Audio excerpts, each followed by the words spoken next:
والصلاة والسلام على من لا نبي بعده وعلى آله وأصحابه أجمعين. أما بعد فأعوذ بالله من الشيطان الرجيم. بسم الله الرحمن الرحيم. إنما يعمر مساجد الله من آمن بالله واليوم الآخر. وقال تبارك وتعالى: لن تنالوا البر حتى تنفقوا مما تحبون. وقال النبي صلى الله عليه وسلم: أنفق يا بلال ولا تخش من ذي العرش إقلال، أو كما قال عليه الصلاة والتسليم. عزیزوں اور دوستو، اللہ تبارک و تعالی نے انسان کو مال اور اولاد بطور آزمائش اور امتحان کے لیے عنایت فرمائے ہیں. کسی آدمی کے پاس بہت زیادہ مال ہے، اس کا یہ مطلب نہیں ہے کہ وہ آدمی اللہ کا سب سے زیادہ مقرب ہے اور ولی ہے، اور کسی کے پاس کم مال ہے، اس کا یہ مطلب نہیں ہے کہ اللہ کی نگاہ میں وہ بہت فقیر اور حقیر ہے. بلکہ اللہ تبارک و تعالی نے دنیا چلانے کے لیے کسی کو زیادہ مال دیا ہے اور کسی کو کم مال دیا ہے. قرآن میں اللہ تعالیٰ فرماتے ہیں: وَرَفَعْنَا بَعْضَهُمْ فَوْقَ بَعْضٍ دَرَجَاتٍ. ہم نے مختلف درجے رکھے ہیں انسانوں میں. تو کم مال کا ہونا یہ اللہ کے ناراضگی کی علامت نہیں، اور زیادہ مال کا ہونا یہ اللہ کے رضامندی کی علامت نہیں. اللہ تبارک و تعالیٰ نے جن کو مال دیا ہے وہ دے کر آزما رہا ہے کہ مال کے نشے میں آ کر میری عبادت کو ضائع تو نہیں کرتا، اور جن کو غریب بنایا ہے، مال نہیں دیا ہے، ان کو نہ دے کر آزما رہا ہے کہ مجھے کہیں بھول تو نہیں جاتا، چھوڑ تو نہیں دیتا. اللہ نے دونوں کو آزمایا. اس لیے قرآن میں اللہ تبارک و تعالیٰ ارشاد فرماتے ہیں: انما اموالکم و اولادکم فتنہ. اللہ نے جو تم کو مال دے رکھا ہے اور جو اولادیں دے رکھی، یہ فتنہ یعنی آزمائش کے لیے. کبھی اللہ تعالیٰ یہ کرتا ہے کہ مال زیادہ دیا تھا تو کم کر دیتا ہے، مال اس کا کہیں ضائع ہو جاتا ہے، مال اس کے ہاتھ سے نکل جاتا ہے، یا فضول خرچی کی وجہ سے مال ختم ہو جاتا ہے. اللہ کہتا ہے کہ میں وَنَقْصٍ مِّنَ الْأَمْوَالِ وَالْأَنفُسِ وَالثَّمَرَاتِ. کبھی مال میں کمی کر کے آزماتا ہوں، کبھی جانوں میں کمی کر کے بھی انسان کو آزماتا ہوں. کبھی بدنی وبا آتی ہے، انسان پر مریض ہو جاتا ہے، بیمار ہو جاتا ہے، کبھی مال کم ہو جاتا ہے. اللہ آزماتا ہے تم کو کہ دنیا میں اللہ کے لیے آپ کتنے کھڑے اترتے ہو، آزماتا ہے. ورنہ حضرت اللہ تبارک و تعالیٰ کی نگاہ میں اگر مال کی اتنی زیادہ قدر اور اہمیت ہوتی تو قارون اور شداد کو اللہ اتنا مال نہ دیتا. ان قارون کان من قوم موسیٰ فبغى علیہم. قارون یہ موسیٰ کی قوم میں زیادہ اتنا مال دیا، لَتَنُوءُ بِالْعُشْبَةِ أُولِي الْقُوَّةِ، کہ اس کے خزانے کی چابیاں، خزانے نہیں کہہ رہا ہوں، خزانے کی چابیاں اونٹوں پر لاد کر آتی تھی. خالی چابیوں کی بات کر رہا ہوں. اتنا اللہ نے مال اور دولت دی تھی اس کو. لیکن کیا ہوا؟ مال اور دولت کے نشے میں اللہ کو بھولا بیٹھا. اس لیے بال پر زیادہ گھمنڈ اور فخر بھی اچھا نہیں کہ اللہ نے میرے کو بہت دیا ہے، یہ شکر کے الفاظ ہے. لیکن میرے پاس بہت ہے، میرے ہنر کی وجہ سے، میرے دماغ کی وجہ سے میں نے اتنا کمایا ہے، یہ فخر کے الفاظ ہے. کیا ہوا؟ قارون نے زیادہ مال کے نشے میں اللہ کی ذات کو بھلا دیا اور وہ افتخار اور فخر کے ساتھ بستی والوں کے درمیان نکلا جو حضرت موسیٰ علیہ السلام کے پیروکار تھے، ماننے والے تھے، ایمان والے تھے۔ انہوں نے کہا کہ بھائی اللہ کا خوف کر، غریبوں کا تیرے مال میں حصہ ہے، یتیموں کا حصہ ہے، زکوٰۃ نکالنی ہے، صدقہ نکالنا ہے، للہ مال اللہ کے لیے نکالنا ہے۔ کہا یہ مال تو میرا ہے، انما اوتیتہ علی علم عندی، میرا جو ہنر ہے نا، میری جو عقل ہے نا، میری جو فراست ہے نا، آپ پورے بازار میں جو میرا ڈنکا بجتا ہے نا، میرا نام چلتا ہے، میں نے اس سے یہ مال پورا کمایا ہے، میں کہیں کو دوں کسی کو۔ اور اس زمانے میں یہ اپنے جیسی نوٹیں نہیں چلتی تھی، یہ کرنسی ہے، اور یہ کرنسی اگر کل سرکار کہہ دے رہے کہ 500 کی نوٹ یا 1000 کی نوٹ جیسے بیچ میں ہوا تھا چلنی بند ہو گئی، یہ ایک رسید ہے، 500 روپیہ رسید ہے کہ آپ کا اتنا سونا انڈیا گورنمنٹ کے اندر جمع ہے۔ یہ 500 روپے اصلی نقد نہیں ہے، پہلے اصلی نقد ہوتے تھے، سمن جس کو کہا جاتا ہے، سونے اور چاندی، درہم اور دینار چلتے تھے۔ اللہ نے وہ مال دیا تھا قارون کو، لیکن کیا ہوا؟ فخر اتنا کہ انما اوتیتہ علی علم عندی، میں کہے کو دوں غریبوں کو، میں کیوں تقسیم کروں، میں کیوں کسی کا خیال رکھوں، میں کیوں صدقے اور زکوٰۃ نکالوں، یہ تو میرے ہنر کی وجہ سے، یہ تو میرا کمال ہے، میں اتنا مائنڈیڈ آدمی ہوں تو اتنے دھندے کرتا ہوں، اتنے بزنس کرتا ہوں، اور اتنے لوگوں کو میں نے چٹ کیا ہے دھندے کے اندر، میں کیوں غریبوں کو دوں؟ اللہ کہتا ہے وَفِي أَمْوَالِهِمْ حَقٌّ لِلسَّائِلِ وَالْمَحْرُومِ، جو مال تم کو دیا ہے اس میں سائل اور محروم کا حصہ ہے، دینا پڑے گا، وہ تمہارا ذاتی نہیں ہے۔ اللہ چاہتا تو ساروں کو امیر بنا دیتا، ساروں کو مال دے دیتا، تب دنیا کا نظام نہیں چلتا۔ حضرت موسیٰ علیہ السلام اللہ تعالیٰ سے ہم کلامی کرنے کا شرف حاصل تھا، کسی نے جا کر کہا ہوگا کہ یار یہ غریب لوگ ہیں یار، بیچارے جھپر پٹی میں رہنے والے ہیں، اللہ ان کو مال دے دے ہوئے، تو ایسے بھی کہا اللہ کے خزانوں میں کمی ہے، وَلِلَّهِ خَزَائِنُ السَّمَاوَاتِ وَالْأَرْضِ، آسمان اور زمین کے خزانے اللہ کے، تو دینے میں کیا حرج ہے؟ حضرت موسیٰ کوہ طور پر گئے اور اللہ سے ہم کلامی کرنا شروع کیا، اللہ غریبوں کو بھی دے دے نا، ان کو بھی امیر بنا دے۔ چنانچہ اللہ تعالیٰ نے کہا موسیٰ جیسی آپ کی خواہش، غریبوں کو بھی مال دے دیتے ہیں، ساروں کو دے دیا۔ صبح میں اللہ تعالیٰ نے حضرت جبریل کو بھیجا کہ جاؤ ذرا موسیٰ کی جو گھر کی دیوار ہے اس کو تھوڑا ٹیڑھا کر کے آؤ۔ پنکھ مارا، تھوڑی دیوار ٹیڑھی ہو گئی۔ حضرت موسیٰ معمار کے یہاں گئے ہیں کہ صاحب ذرا گھر کی دیوار ٹیڑھی ہو گئی، یہ سیدھی کر دو، تھوڑی مرمت کر دو۔ کہا کہ اللہ نے مجھے اتنے پیسے دیے، میں تیرا کام کیوں کروں گا؟ حضرت موسیٰ سمجھ گئے کہ اللہ کی جو حکمت ہے اس تک کوئی نہیں پہنچ سکتا۔ تو اللہ نے دنیا کا نظام چلانے کے لیے کسی کو غریب بنایا تاکہ وہ امیر کے کام آ سکر اس کی روزی آسان ہو جاوے، اور کسی کو امیر بنایا تاکہ وہ اللہ کے راستے میں خوب خرچ کرے اور غریبوں کی امداد و مدد کرے اور اللہ کا قرب حاصل کرے۔ مال آ جانا اور مال آ جانے کے بعد اس کو اللہ کے راستے میں خرچ کرنا، غریب اور یتیم اور مسکینوں کو دینا، یہ بہت بڑی بات ہے۔ الغنا من النفس، حقیقی مالداری دل کا مالدار ہونا ہے، اور اللہ کو سخی آدمی پسند ہے، مال خرچ کرنے والا پسند ہے، چاہے وہ راتوں کی عبادت نہ کرتا ہو، دن میں روزہ نہ رکھتا ہو، اور اللہ کو بخیل آدمی سے نفرت ہے، چاہے وہ راتوں کی عبادت کرتا ہو اور دن میں روزہ رکھتا ہو، بخیل سے سخت نفرت ہے۔ اللہ نے اگر مال دیا ہے تو غریبوں کے حصوں کو مت بھولو۔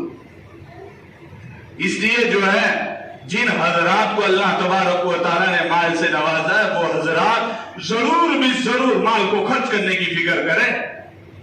اور اللہ نے کہا تم نہیں پا سکتے نیکی کو، لن تنالوا البر حتى تنفقوا مما تحبون، کہ تم نہیں پا سکتے ہرگز نیکی کو، تم نیک نہیں بن سکتے جب تک کہ اللہ کے راستے میں سب سے زیادہ اپنی محبوب چیز کو خرچ نہ کرو۔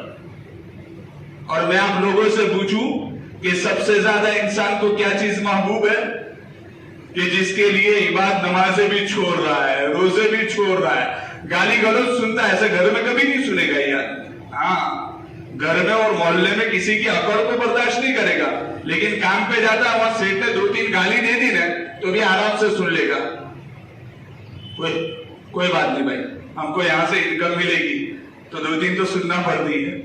پیسوں کے لیے انسان اپنی بے عزتی اپنی ذلت برداشت کر لیتا ہے. سب سے زیادہ محبوب چیز انسان کے نزدیک اس کا مال ہے.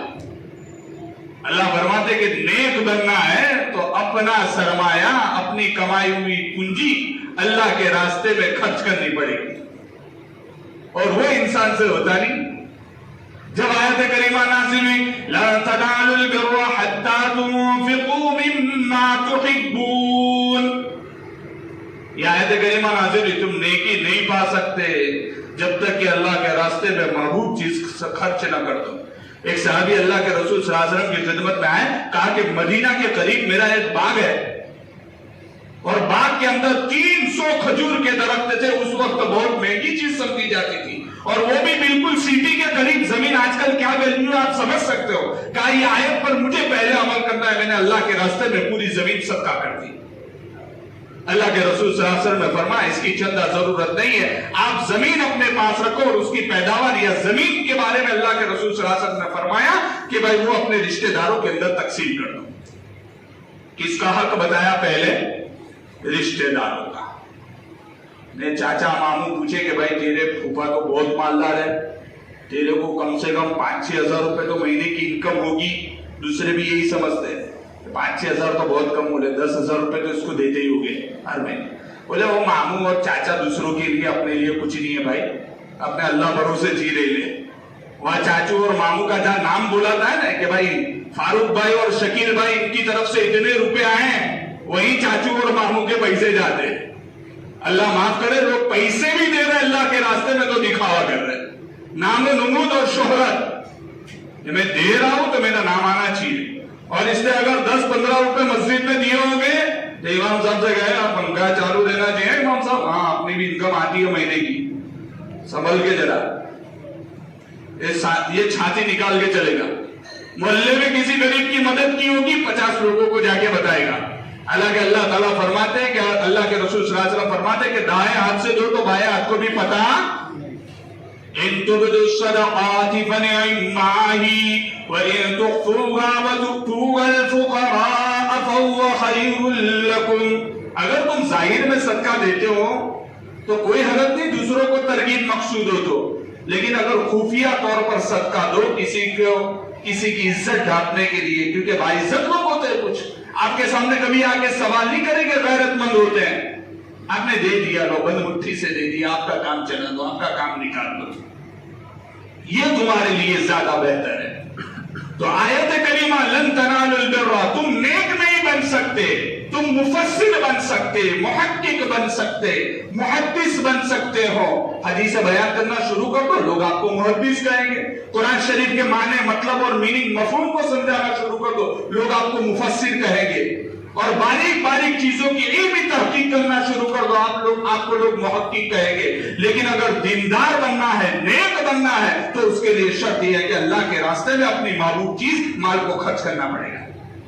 اس لیے قرآن شریف میں انفاق فی سبیل اللہ کے راستے میں خرچ کرنے کا 82 جگہ ذکر فرمایا.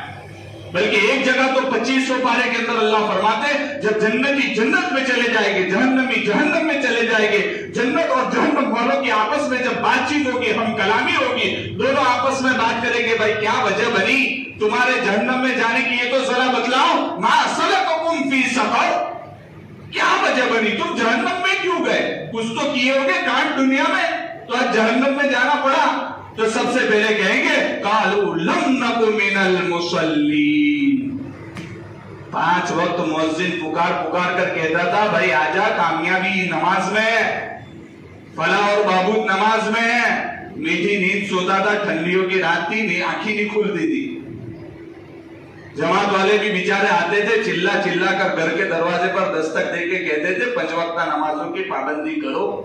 اسی میں اللہ تعالیٰ نے دنیا اور جہاں کی کامیابی چھپا کر رکھی ہے, لیکن وہاں یہ بات سمجھ میں نہیں آئی. لم نک من المصلین, ہم نے نماز نہیں پڑھتے تھے دنیا میں. دوسرا کیا کرتے تھے, اللہ نے مال و دولت سے نوازا تھا. وَلَمْ نَكُ نُطْعِمُ الْمِسْكِينَ, لیکن کبھی کسی فقیر اور غریب کو کھانا نہیں دیا. اتنے بخیل ہو گئے, مال دیا ہے لیکن بخل نہیں جاتا. اللہ کہتا ہے میں کبھی بخیل کو دوست نہیں بناتا اور سخی سے کبھی میں دوستی توڑتا نہیں. اسی وجہ سے اللہ کے رسول صلی اللہ علیہ وسلم کے زمانے کے اندر دو نوجوان آپس میں بحث کرنے لگے کہ بنو امیہ زیادہ سخی ہے یا اللہ کے رسول کے گھرانے والے زیادہ سخی ہیں. ہم دیکھتے ہیں کون اللہ کے راستے میں زیادہ خرچ کرتا ہے. چنانچہ دونوں گئے اور بنو امیہ کے طرفدار نے بنو امیہ والوں کے پاس جا کر کہا کہ کچھ اللہ کے واسطے دے دو غریب ہو. کسی نے 5, کسی نے 10,000, کسی نے لاکھ روپے دیے. اللہ کے رسول صلی اللہ علیہ وسلم کے گھرانے والے اہل بیت کے پاس ایک شخص گیا جو اہل بیت کا طرفدار تھا. کہا اللہ کے نام پہ کچھ دے دو. کسی نے 1000, کسی نے 10,000, کسی نے لاکھ روپے دیے. چنانچہ جب دونوں پیسوں کو اکٹھا کر کے ملایا گیا, یہ کہتا ہوں میں اس لیے کہ اللہ کے رسول صلی اللہ علیہ وسلم صرف کہتے نہیں تھے بلکہ عملی میدان میں بھی ان کا کوئی ثانی نہیں تھا. عمل کر کے نکالے تھے. شراب نہیں پینی, عمل کر کے دکھایا. کسی ساری شرابوں کو مدینہ کی گلیوں کے اندر بہا دیا گیا. نہیں پینی تو نہیں پینی, اس پر عمل کر کے دکھایا. تو اللہ کے رسول صلی اللہ علیہ وسلم کے زمانے میں جب یہ اختلاف ہوا, دو نوجوان نے آپس میں بحث کی ہے, سارے پیسوں کو جب اکٹھا کر لیا گیا تو جو اہل بیت سے پیسے ملے تھے اور جو بنو امیہ کے قبیلے سے جو پیسے ملے تھے ان دونوں کو جب ملایا گیا تو اہل بیت کے پیسے زیادہ تھے. اتنی سخاوت. پھر کہا چلو یہ تو ایک مذاق تھا, ہم تو چیک کر رہے تھے, آزما رہے تھے, امتحان لے رہے تھے, لاؤ ذرا ان کو واپس دے کے آتے جن جن کے پیسے لیے ہیں. ہمارا تو مقصد پورا ہو گیا, بحث کرنے کا کوئی مطلب نہیں رہا. بنو امیہ کے طرفدار جو تھا وہ بنو امیہ کے پاس جا کر کہتا ہے لو آپ کے 5 مجھے نہیں چاہیے, لو 10, لو لاکھ روپے آپ کے مجھے نہیں چاہیے, ہم نے تو صرف یہ امتحان لینے کے لیے کیا تھا. بنو امیہ نے لے لیا. جب اہل بیت کے پاس گئے ہیں تو کیا ہوا کہ اہل بیت یہ کہہ رہے ہیں کہ ایک مرتبہ اہل بیت کے گھر سے کچھ چلا جائے غربا کی جولی میں وہ واپس نہیں آیا کرتا, اب لے لو. اتنی سخاوت تھی. تو دوستو اللہ تبارک و تعالیٰ نے اگر مال و دولت دی ہے تو اللہ تعالیٰ کا احسان مانے اور غربا میں خرچ کرے. سب ساتھی اس کی فکر کریں گے. وقت بہت کم ہے اور بیان بہت لمبا ہے.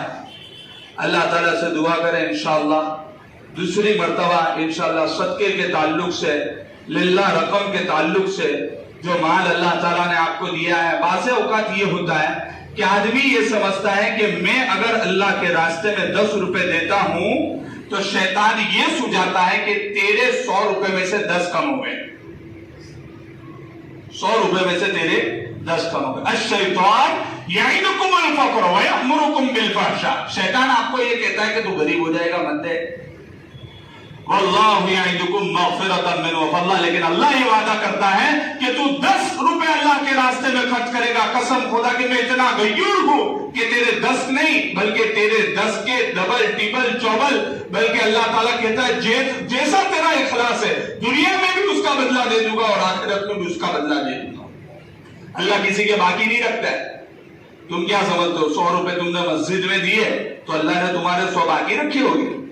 باہر جا کے خود تم نے اندازہ لگایا ہوگا کہ اللہ تعالیٰ نے 100 کے 1000 دیے. یہ مشاہدہ اور تجربہ کہہ رہا ہوں. کیوں؟ اس لیے کہ ما جاء بالحسنۃ فلہ عشر امثالھا. جو اللہ کے راستے میں نیکی اللہ تعالیٰ کے راستے میں خرچ کرے گا اللہ اس کو 10 گنا زیادہ دے گا.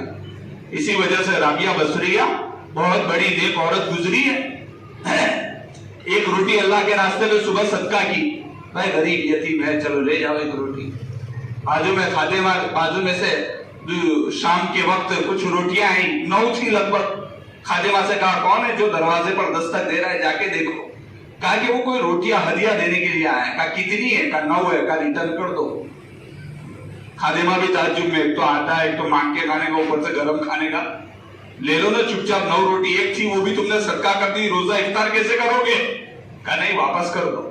واپس کر دی. پھر وہ آئی 9 لے کے, پھر واپس کی, پھر 9 لے کے آئے, پھر واپس کی. خادمہ نے کہا کہ مجھے یہ ماجرا سمجھ بھی نہیں ہے, آخر کرنا کیا چاہتی آپ؟ کہا قرآن کی آیت پر اللہ کی ذات پر مجھے بہت یقین ہے. اللہ قرآن میں کہہ رہا ہے من جاء بالحسنۃ فلہ عشر امثالھا. کہ 1 دو گے تو 1 کا میں 10 دوں گا. 9 آئی ہے, 1 باقی رہ گئی ہے. وہ خادمہ